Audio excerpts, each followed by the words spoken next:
حضرت لوط علیہ السلام اللہ پاک کے ایک برگزیدہ نبی تھے۔ آپ حضرت ابراہیم علیہ السلام کے دور زمانہ میں اہل سدوم کی رہنمائی کے لیے نبوت کے منصب پر فائز ہوئے۔ سدوم کے پاس 5 نہایت خوبصورت شہر آباد تھے۔ یہ علاقہ نہایت ہی سرسبز و شاداب اور قدرت کی فیاضی کا حسین شاہکار تھا۔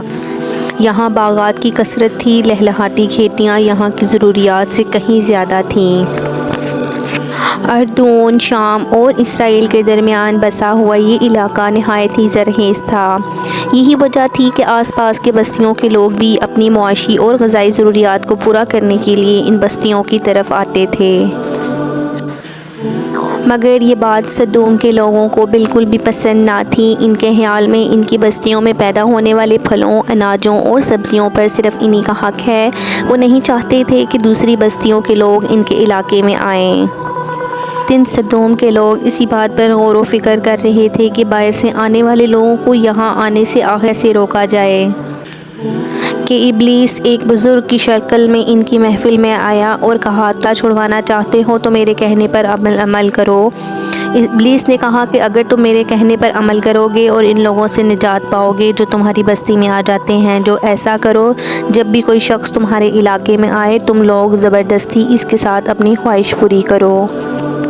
اس طرح یہ لوگ اس بستی میں آنا چھوڑ دیں گے۔ پھر اہل سدوم نے اس فعل بد کو اپنا پیشہ بنا لیا۔ اپنی نفسانی خواہشات کے لیے مردوں سے بدفعلی اس قوم کا دستور بن گیا۔ یہاں بے حیائی عام ہو گئی۔ حکمران، سردار، رؤسا، ہر طبقے کے گھر یہی عمل ہوتا تھا۔ بڑی محفل میں یہ لوگ اسی فحاشی کے کام کر کے خوشی محسوس کرتے تھے۔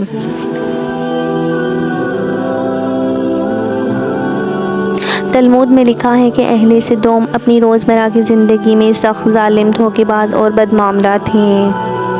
کوئی بھی مسافر ان کے علاقے سے بخیریت نہ گزر سکتا تھا۔ کوئی غریب ان کی بستیوں سے روٹی کا ایک ٹکڑا نہ پا سکتا تھا۔ بارہا ایسا ہوتا تھا کہ باہر کا آدمی ان کے علاقے میں پہنچ کر فاقوں سے ہی مر جاتا تھا اور اس کے کپڑے اتار کر اس کی لاش کو برہنہ دفن کر دیتے تھے۔ حضرت لوط علیہ السلام نے انہیں توحید کی دعوت دی اور بدکاری کے اس گھناؤنے عمل سے توبہ کرنے کا حکم دیا۔ حضرت لوط علیہ السلام نے کہا، تم بے حیائی کیوں کرتے ہو؟ تم عورتوں کو چھوڑ کر لذت حاصل کرنے کے لیے مردوں کی طرف مائل ہوتے ہو۔ حقیقت یہ ہے کہ تم احمق لوگ ہو۔ حضرت لوط علیہ السلام اہل سدوم کو دن رات نصیحت کیا کرتے، لیکن قوم لوط پر اس کا کوئی اثر نہ ہوتا، بلکہ وہ یہ کام فخریہ انداز میں کیا کرتے تھے۔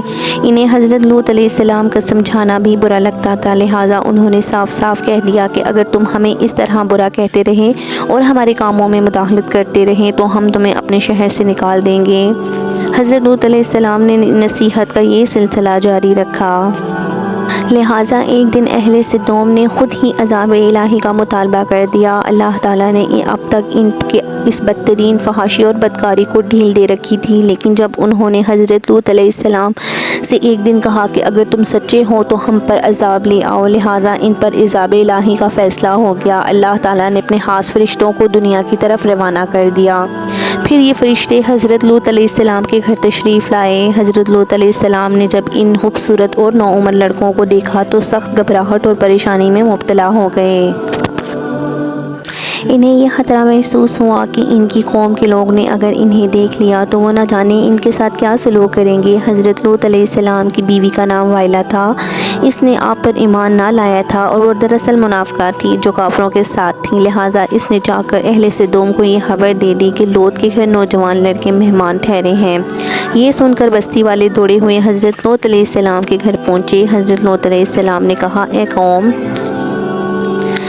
میری قوم، یہ جو میری قوم کی لڑکیاں ہیں یہ تمہارے لیے جائز اور پاک ہیں۔ اللہ سے ڈرو اور مجھے میرے مہمانوں کے ساتھ رسوا نہ کرو۔ کیا تم میں سے کوئی بھی آدمی شائستہ آدمی نہیں؟ حضرت لوط علیہ السلام کی بات سن کر وہ بولے، تم بخوبی واقف ہو کہ ہمیں تمہاری بیٹیوں کی کوئی حاجت نہیں اور جو ہماری اصل چاہت ہے اس سے بھی تم واقف ہو۔ حضرت لوط علیہ السلام کے گھر کے دروازے بند کر دیے اور نوجوان کو ایک کمرے میں چھپا دیا۔ ان بدکار لوگوں کے آپ کے گھر کا گھیراؤ کیا ہوا تھا اور ان میں سے کچھ گھر کی دیواروں پر بھی چڑھنے کی کوشش کر رہے تھے۔ حضرت لوط علیہ السلام اپنے مہمانوں کی عزت کے خیال میں بہت گھبرائے ہوئے تھے۔ فرشتے یہ سب منظر دیکھ رہے تھے۔ جب انہوں نے حضرت لوط علیہ السلام کی بے بسی اور پریشانی کا یہ عالم دیکھا تو حقیقت سے پردہ اٹھاتے ہوئے یوں فرمایا، اے لوط، ہم تمہارے رب کی طرف سے بھیجے ہوئے فرشتے ہیں۔ یہ لوگ ہرگز تم تک نہیں پہنچ سکیں گے۔ ابھی کچھ رات باقی ہے تو اپنے گھر والوں کو لے کر چل دو اور تم میں سے کوئی شخص پیچھے مڑ کر نہ دیکھے۔ یہ لوگ حضرت لوط علیہ السلام کے گھر کے دروازے توڑنے پر آگے لحاظ حضرت جبرائیل علیہ السلام نے گھر سے باہر نکل کر اپنے پر کا ایک کونا انہیں دے مارا، جن سے ان سب کی آنکھوں کے ڈھیلے باہر نکل آئے اور بصارت ظاہر ہو گئی۔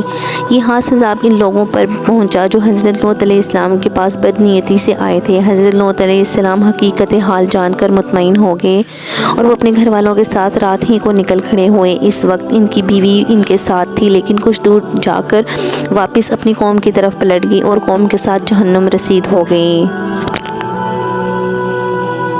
صبح کا آغاز ہوا تو اللہ تعالیٰ کے حکم سے حضرت جبرائیل علیہ السلام نے بستی کو اپنے پر سے اٹھا دیا اور پھر اپنے بازو پر رکھ کر آسمان پر چڑھ گئے۔ یہاں تک کہ آسمان والوں نے بستی کو کتوں کے بھونکنے اور مرغوں کے بولنے کی آوازیں سنی۔ پھر اس بستی کو زمین پر دے مارا، جس کے بعد ان پر پتھروں کی بارش ہوئی۔ جب یہ پتھر ان کو لگتے تو سر پاش ہو جاتے۔ صبح سویرے شروع ہونے والا یہ عذاب اشراق تک پوری بستی کو نیست و نابود کر چکا تھا۔ قوم لوط کی ان خوبصورت بستیوں کو اللہ تعالیٰ نے ایک انتہائی بدبودار اور سیاہ جھیل میں تبدیل کر دیا، جس کے پانی میں رہتی دنیا تک کوئی فائدہ نہیں اٹھایا جا سکتا۔ سمندر کے اس خاص حصے میں کوئی جاندار مچھلی، مینڈک وغیرہ زندہ نہیں رہ سکتے، اس لیے ڈیڈ سی یعنی یہ مردار کہا